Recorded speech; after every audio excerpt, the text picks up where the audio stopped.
That's right. Thank you. Justin, was it a case of bigger, stronger bodies in the wet weather? Pushed you around a bit for a while? Yeah, pretty much. Yeah, they did. They smashed us contested possession. All the big indicators were that, and even you could physically see, that.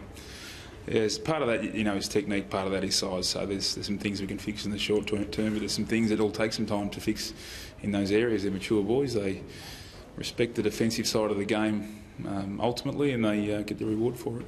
So what do you take out of the game? Certainly more competitive after half-time, but really beaten up badly before half-time. Yeah, that second quarter was probably the real downer. And it's in the same areas, really. And it's an all-over thing. Sometimes it's your offensive stuff that hurts your defence as well. If you don't back yourself in to run, often teams that are, being really proactive against you and running off you tend to not do the same when you get the ball. So it makes it easy for them to defend. So we're sort of battling between a few things we're working on at the moment. But the big difference was the contested and the bodies and the contest work and the stuff I really had to do around the clearance work. When you're trying to find that balance between playing younger players and getting games into them, and you come over here with a pretty young team, and you see the weather like it is, playing a team like Fremantle, do you smell something like that coming even before the game started, or do you expect them to stand up? Yeah, well, we wanted to be proactive with the ball, and we weren't. I think we had a really good passage about halfway through the third quarter, and I think that's really how we wanted to play the whole game. But they just didn't let us, and that is credit to them. We didn't, play the way we wanted to play. Are they as good as the best few in the business? Defensively, they're the best team in the competition, no doubt. As they invest in it, they've got selfless players, they've got team role players. They're very good. How can you explain it all, so that you don't just give us a yes or no question? How can Rockcliffe get it so much, and some of your other important playmakers just get so little of it? I'll find out when I watch the tape. A big part of that is the contested component. I think 20 of his possessions were contested, so part of that is he wanted to put his head in the trough and get his hands dirty. So that's probably it, and others didn't.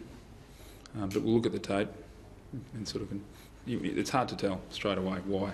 I can picture small instances, but it's not fair to players to be just sort of going off that.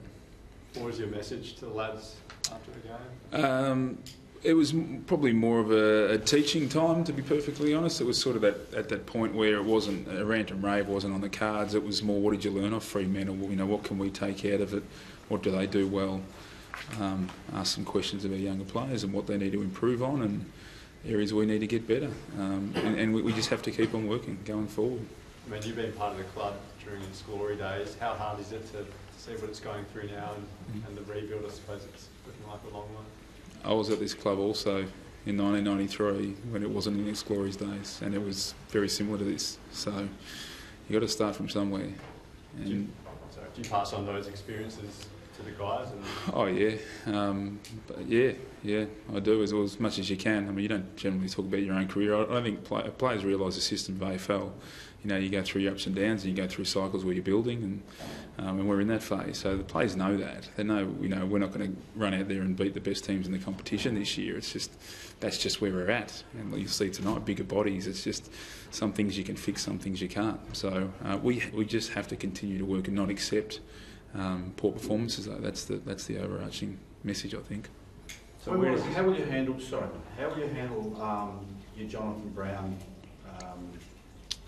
circumstance, I suppose, in this coming week? Are you due to meet him somewhere to make some decisions this week with Jonathan? Well, no, not. I mean, I meet him every day, really, when we're at work. So I haven't got his update. He wanted to go away and think about his future, and as I said, he didn't even pass the concussion test. So you're asking a guy to make a decision on his future when he's not even passing concussion tests. So he's sort of gone away to think about that with his family. I'll meet with him and then take it step by step. But you haven't got sort of an appointment when that meeting will take place. Does it have to take place before you pick your next team? Oh, yeah, whether he's up, whether he can get up for the game, yeah. I mean, he, as I said, he didn't pass it last week. I mean, sometimes these things last longer than a week. It's not on the forefront of my mind, to be honest, so I can't give you a definitive answer on that. Just back on your young team, where do you start to build their confidence up? What is the key point from here towards the end? I believe it's in defence. I think if we can create enough turnovers, we've got some offensive power, but if we don't create the turnovers, then what's the point?